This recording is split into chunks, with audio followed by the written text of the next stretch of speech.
मैं जब जब इस संसार में कुछ प्राप्त करने के लिए निकला हूँ, कुछ गवाया ही मैंने, प्राप्त कुछ नहीं करा। मैंने जब जब इच्छा करी है कि मुझे ये प्राप्त हो, स्वार्थ के वश मैंने अपना आप गवाया है, अपने स्वरूप को गवाया है, अपने मन की शांति गवाई है। और मुझे ऐसा प्रतीत हुआ है कि जैसे मैंने अपने साथ ही छल करा है। और ये छल हम अक्सर करते हैं अपने साथ। इस छल का नाम ही है कृष्ण को धोखा देना, सत्य को धोखा देना, अपने आप को धोखा देना। ये ऐसी सी बात है कि सागर उपलब्ध है और चुल्लू भर पानी के लिए अपने आप से धोखा कर बैठे। छोटा सा एक बाल्टी भर पानी पड़ा हुआ था, उसको प्राप्त करने के लिए सागर से धोखा कर लिया। और वो कब कर पाए? जब ज्ञान नहीं था। ज्ञान नहीं, अज्ञान हावी था। ज्ञान स्वरूप तो हम स्वयं हैं, अज्ञान हावी था। अज्ञान को नष्ट करने के लिए पर्याप्त ज्ञान नहीं था, बोध नहीं था, जाना नहीं था अपने स्वरूप को। जानने के बाद तो ऐसा लगा कि ये भोग, मैं तो ये समझता था कि इन भोगों को मैं भोग रहा था, लेकिन ये भोग तो मुझे भोग रहे थे। ये जानने के बाद रियलाइज होता है, पता लगता है कि इन भोगों ने मुझे भोगा है, मैंने नहीं भोगा इन भोगों को। मैं जब भी अपनी इंद्रियों की तृप्ति के लिए संसार में गया, मैं जब भी अपने स्वार्थ की पूर्ति के लिए संसार में गया, माध्यम चुना, मैंने भीख ही मांगी है। कटोरा हाथ में हो ना हो, लेकिन भीख तो मांगी है। मैं कुछ आधा अधूरा ही लौटा हूँ, पूरा नहीं लौटा, पूरा नहीं लौटा।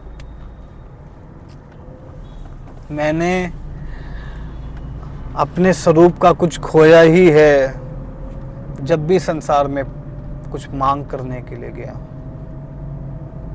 और हम ये मांगे कितनी बार करते हैं इस संसार से। हम देख नहीं पाते कि अभी हाथ में कटोरा हो या ना हो, लेकिन भीख तो मांग रहे हैं ना। ये ऐसी अवस्था है कि राजा प्रजा से कटोरा लेकर भीख मांग रहा हो और वो भूल गया हो कि वो स्वयं राजा है। और हम भी भूले बैठे हैं, अज्ञान हावी है। सागर हैं हम, स्वयं सागर हैं और पानी के लिए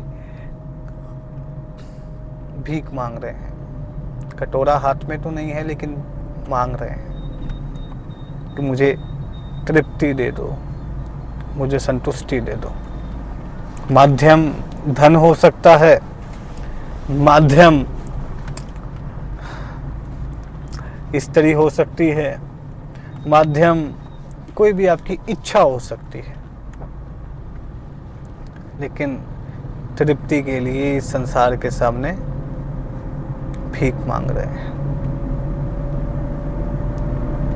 और संसार देता तो है, लेकिन तृप्ति तब भी नहीं मिलती, क्योंकि ये संसार दे ही नहीं सकता। ये प्रकृति इस प्रकार नहीं बनी कि आपको तृप्त कर सके। आपकी तृप्ति आपके स्वरूप में ही होएगी। ये प्रकृति इस प्रकार नहीं बनी कि आपको तृप्ति दे सके, आपको अपने स्वरूप में स्थित कर सके, आपको आनंद दे सके। आप संघर्ष करते रह जाएंगे, क्योंकि प्रकृति से सुख प्राप्त करना हो तो संघर्ष करना पड़ता है। ज्ञानेंद्रियों के माध्यम से भी सुख प्राप्त करना हो तो संघर्ष करना पड़ता है। और जो मेरा स्वरूप है उसमें संघर्ष की आवश्यकता है नहीं, वो तो सहज आ रहा है, सहज मुझे प्राप्त है। मुझे विचार की भी आवश्यकता नहीं, मुझे अपने अहंकार, अपनी अहम का भी सहारा नहीं लेना, मुझे मानसिक सुख भी नहीं चाहिए। मानसिक सुख के लिए भी आपको विचार करने पड़ती हैं, कल्पनाएं करनी पड़ती हैं, तब जाकर आपको मानसिक सुख भी प्राप्त होता है। भारी सुख की बात नहीं कर रहा, शारीरिक सुख की नहीं, मानसिक सुख भी आपको प्रयत्न करके प्राप्त होता है। और जो हमारा खुद का स्वरूप है उसका आनंद सहज आ रहा है, मुझे कुछ प्रयत्न नहीं करना पड़ रहा, सहज आ रहा है। यही जीवन का सार है कि व्यर्थ ही कर रहे हैं और कर रहे हैं बस। पूछो किसी से कर रहा है जो, क्यों कर रहा है? क्योंकि बाकी कर रहे हैं, मैं भी कर रहा हूं। ज्ञान नहीं है, अज्ञान पूरा हावी है। अज्ञान इतना हावी है कि अंधकार में कर्म करते जा रहे हैं, करते जा रहे हैं। सोच रहे हैं कि जैसे लोग कर रहे हैं बहुत सही कर रहे हैं अपने जीवन के साथ, मेरा जीवन भी ऐसा ही होना चाहिए। अगर जीवन में धन लक्ष्य है, पैसा लक्ष्य है, तो क्योंकि सारे पैसा कमाने में लगे हुए हैं तो पैसा ही जीवन का लक्ष्य होएगा, इसलिए मैं भी पैसा कमाने में लग जाता हूँ, यही जीवन का लक्ष्य मान लेता हूँ। किसी के लिए ज्ञान लक्ष्य हो जाता है, ज्ञान एकत्रित करने में लग जाता है, तो कुछ लोग ज्ञान वाले मार्ग पर चले जाते हैं। ऐसा नहीं है कि उनके जीवन में पैसा नहीं होता, लेकिन पैसा सिर्फ प्रायोरिटी नहीं होता। कईयों के जीवन में पैसा ही प्रायोरिटी होता है, वो धन एकत्रित करने में लग जाते हैं। कईयों के जीवन में अपना शरीर प्रायोरिटी होता है, वो अपने शरीर को, बाहुबल को बढ़ाने में लग जाते हैं। कईयों के जीवन में रूप बहुत महत्वपूर्ण होता है, वो अपनी सुंदरता को बनाने में ही लगे रहते हैं। ये है हमारे। और कईयों के जीवन में सेवा करना, इन सब चीज़ों, माँ बाप की सेवा करना, गुरुजन की सेवा करना, हालांकि ये श्रेष्ठ है, लेकिन कहीं इसमें लग जाते हैं। लेकिन जीवन का लक्ष्य इन सब से ऊपर है। अगर जिसकी सेवा कर रहे हो, जिसके साथ हो, जिसकी संगत कर रहे हो, अगर वो गुरु आत्मिक गुरु है, तब तो जीवन कल्याण है, तब तो जीवन कल्याण हो जाएगा। अगर वो पहुंचा हुआ संत है, जागृत है, तो वो आपको भी जागृत कर देगा, आपको जन्मा देगा। हालांकि इस मार्ग पर चलना खुद को पड़ता है, लेकिन गुरु की भी बहुत आवश्यकता है। या तो आपकी आत्मा के साथ इतनी निकटता हो, आपने सत्य से इतनी निकटता कर रखी हो कि सहज आपके जीवन में आ जाए, नहीं तो गुरु की आवश्यकता होती है, साकार पुरुष की आवश्यकता होती है, पहुँचे हुए गुरु की आवश्यकता होती है। ये जीवन कोई ऐसा नहीं है कि आप सहज जो एक आम इंसान के जीवन को देखते हैं वैसे चलता रहेगा और आप जीवन की सच्चाई जान लेंगे। नहीं, इंसान अंधकार में ही पैदा होता है, अज्ञान में ही पैदा होता है, और जीवन का लक्ष्य उस अज्ञान को दूर करना ही होता है, अपने आप तक पहुंचना ही होता है।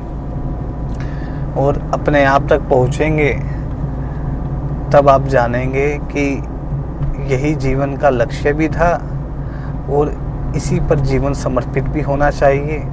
और जब प्रत्येक मनुष्य इस जीवन पर ऐसे इस बोझ से कर्म करता है, ज्ञान मार्ग पर चलता है, अपने आप को जानता है, अपने आप को समर्पित करता है सच्चे गुरु की तरफ, सत्य की तरफ, तब वो जान पाता है। और अपने स्वरूप को जान पाता है। और तभी जब सारे इस मार्ग पर आगे बढ़ते हैं तब एक अच्छे समाज का भी निर्माण हो पाता है। वो समाज तब तक अधूरा है जिसमें अज्ञान ज़्यादा है। जहाँ ज्ञान कम है वहाँ समाज निर्माण जरूर करेगा और अच्छा निर्माण करेगा, अपने आप को बनाएगा भी और आने वाले जो जनरेशन्स होंगी उनके लिए भी एक उचित व्यवस्था करके जाएगा।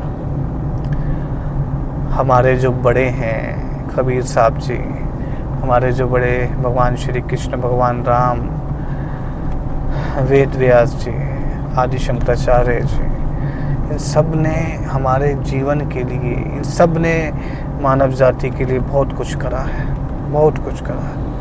कईयों ने तो पशु पक्षियों के लिए बहुत कुछ करा है, जानवरों के लिए बहुत कुछ करा है। ये अपने पीछे वेद छोड़ गए, अपने पीछे श्रीमद् भगवद गीता छोड़ गए, साहित्य छोड़ गए, ग्रंथ छोड़ गए। किसके लिए? ये सब हमारे लिए, ताकि हम सत्य तक पहुंच पाएं, ताकि हम सत्य को जान पाएं, ताकि हम जीवन के रहस्य को जान पाएं। हमारा जीवन सत्य सत्य, हमें उन्हें नमन करना चाहिए, पूजनीय है वो हमारे लिए। अपने जीवन को सत्य की ओर समर्पित करना चाहिए।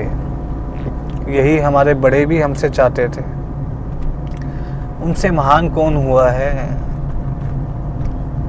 हमारे आदर्श हैं वो, और आदर्शों की गई बातें और लिखे गए ग्रंथ, साहित्य, उपनिषद, श्रीमद् भगवद गीता, अष्टवक्र गीता हमें जीवन का मार्ग दिखाते हैं, हमें बताते हैं कि जीवन कैसा होना चाहिए, धर्म क्या है, अधर्म क्या है, ज्ञान क्या है, अज्ञान कैसे दूर करें, मन क्या है, मोह क्या है, ये सब बताते हैं।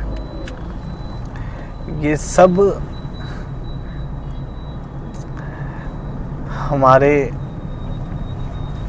अज्ञान को दूर करने के लिए है, हमें अपने स्वरूप से एकाकार करने के लिए है, हमें जन्माने के लिए है कि जो तेरी दृष्टि बाढ़ की रूप में फैली हुई है, जो तू इस प्रकृति से मांग कर रहा है, वो ये प्रकृति पूरा नहीं कर सकती, क्योंकि प्रकृति वो मांग पूरी करने में असमर्थ है, क्योंकि तेरा स्वरूप शाश्वत है। और तू इस प्रकृति से अगर कोई रस भी भोगता है कुछ समय के लिए, तुझे सुख भी प्राप्त होता है, वो भी तेरे खुद के शाश्वत स्वरूप का ही एक हिस्सा है। तो तू इस प्रकृति को वो माध्यम मानना बंद कर दे और जान ले, अपने अज्ञान को नष्ट कर और ये जान ले कि प्रकृति वो माध्यम नहीं है। प्रकृति का जितना उपयोग कम कर सकते हो, जितना इसमें कंजम्पशन कम कर सकते हो, जितनी ज़रूरी हो उतना करो। ये तुम्हारा पेट भरने के लिए है, तुम्हारी इच्छाओं पूर्ति के लिए नहीं है।